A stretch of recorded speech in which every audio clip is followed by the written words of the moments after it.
It's not very often that we would get an overnight sale and a weekly export sale number at the same time, but that's exactly what happened today. And in just a moment, we're going to go to the edge of the trading floor and visit with Ted Seifert about what the trade is thinking today about all of this. So let's just find out what is exactly going on there in Chicago as we go to the edge of the trading floor right now. Scott Gecas is here with the Walls Trading Company, and he is kind of giving us a little bit of a insight as to what are you hearing on the floor today after these numbers were out this morning. You know, we had a little bit of a disappointment in the numbers according to some of the trade so far with the weekly sales report, but then we had a couple of overnight sales to report. Yeah, I mean, right now, everything in pretty much every single market is being focused on the trade war talks. We have that midnight deadline, see if that's going to materialize. There's a report out in China, one of the newspapers saying it's very unlikely that a trade deal will get done by tomorrow. So that's one of the reasons why you're seeing pressure in every single market across the board. Stocks, oil, as well as all the grains, as well as all the meats. So, you know, that's the main catalyst right now that everybody is focused on is the trade war talks. Scott, you know, here we were working with record short positions in the corn market already, and now it seems like we're adding more and more shorts to this all of the time. Technically, is there any hope of support on the technicals, on the charts at all to hold this thing together? Yeah, well, your first point that you're going to be looking at, your first support level is going to be contract lows, only because we have so much downside pressure. You're looking at that right now. I think it's notable that, you know, in the soybean market, I was on yesterday talking about the volatility and all the options that were the option flow that was trading. Yesterday, the option skew was about $1 over to the call side. Today, it completely flipped. It's the puts are trading at about a 75-cent premium to the upside calls. So a dollar swing versus calls versus puts, that's very significant. So everybody right now, according to the option flow, it's pretty much pricing in that there's not going to be a deal done by the deadline. And now we have to wait and see what kind of rhetoric is going to come out of the trade war talks between now and tomorrow.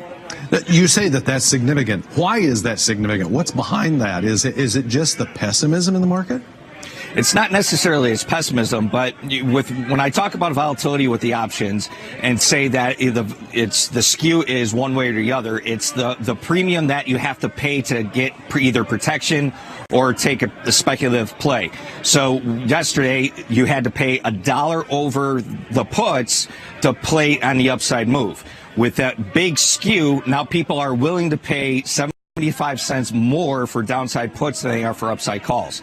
So that tells you that people are expecting more downside pressure rather than upside and a deal getting done. Wow. And we've got pressure all the way across in the corn, the wheat, and the soybeans this morning. What about the wheat market?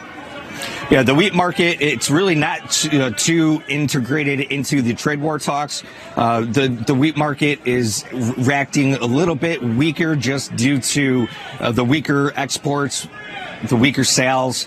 So we're going to keep an eye on the wheat market, see if it's going to get a little bit of a bump up and a little bit of continuation. But right now, I mean, it's just following the grains, and we're trading near contract lows. Okay, Scott, I'll tell you what, we'll come back and talk about the livestock trade and get everybody up to date on those numbers as well. We'll do that next. Stay with us. We'll be back in just a moment here on the Market Day Report. Scott Gecas still here with us. Scott, what about this hog market? It continues to have pressure in it as well. Is this also related to headlines? Oh, it's 100% due to headlines. So if you look at just the global supply and demand, we already know that there's a very huge demand in China. It's just a matter of when are they going to start buying.